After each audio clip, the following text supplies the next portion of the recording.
Hello friends, உங்களுக்கு ஒரு task ஓகேவா? ஒரு டாஸ்க் என்னென்னா, நீங்கள் 100 ப்ரெசன்டேஷன் பண்ணணும். பட் அது பெஸ்ட்டாக இருக்கணும்னு அவசியம் கிடையாது. இன்னொரு டாஸ்க், ஒரே ஒரு ப்ரெசன்டேஷன் பண்ணணும், ஆனால் அது பெஸ்ட்டாக இருக்கணும். நீங்கள் எது சூஸ் பண்ணுவீங்க? அதாவது ஒரு ப்ரெசன்டேஷன் பெஸ்ட்டாக பண்ணிடலாம் தான் நீங்கள் செலக்ட் பண்ணி கரெக்டாக. ஆனால் நீங்கள் அந்த பெஸ்ட் ப்ரெசன்டேஷன் கிரியேட் பண்ணுறதுக்கு ஒரு வருஷம் ஆயிடும், 2 வருஷம் ஆயிடும், ஏன் பண்ண கூட முடியாமல் ஆயிடும். ஏன் தெரியுமா? நம்ம பெஸ்ட்டு வேணும் ட்ரை பண்ண என்ன ஆகும்னா, நம்மளுக்கு சாட்டிஸ்ஃபேக்ஷன் இல்லாமல் ரொம்ப டிலே ஆகிடும். ஆனால் 100 ப்ரெசன்டேஷன் பண்ணாலும் பரவாயில்ல, பர்ஃபெக்டாக இருக்குன்னு அவசியம் பண்ணாங்க இல்லையா, அவங்கள கண்டிப்பாக ஒரு 5-10 ப்ரெசன்டேஷன் ஹிட் ஆகும். ஏன் தெரியுமா?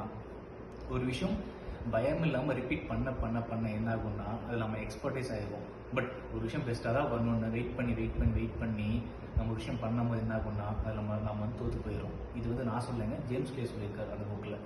ஒரு புக், அந்த டீம் குவாலிட்டி அண்ட் குவான்டிட்டி குரூப்னு பிரித்து ஃபோட்டோகிராஃபில் யார் பெஸ்ட்டாக வராங்கன்னு ஒரு எக்ஸாம்பிள் கொடுத்துருப்பாரு. நீங்களும் ட்ரை பண்ணி பாருங்கள், ஓகேவா? நம்ம பெஸ்ட்டாக இருக்கணும் அவசியம் இல்லைங்க. டெய்லியும் சின்ன ஆக்ஷன் எடுத்தாலே போதும், நம்ம லைஃப் சக்ஸஸ்ஃபுல்லாக இருக்கும். தேங்க்யூ.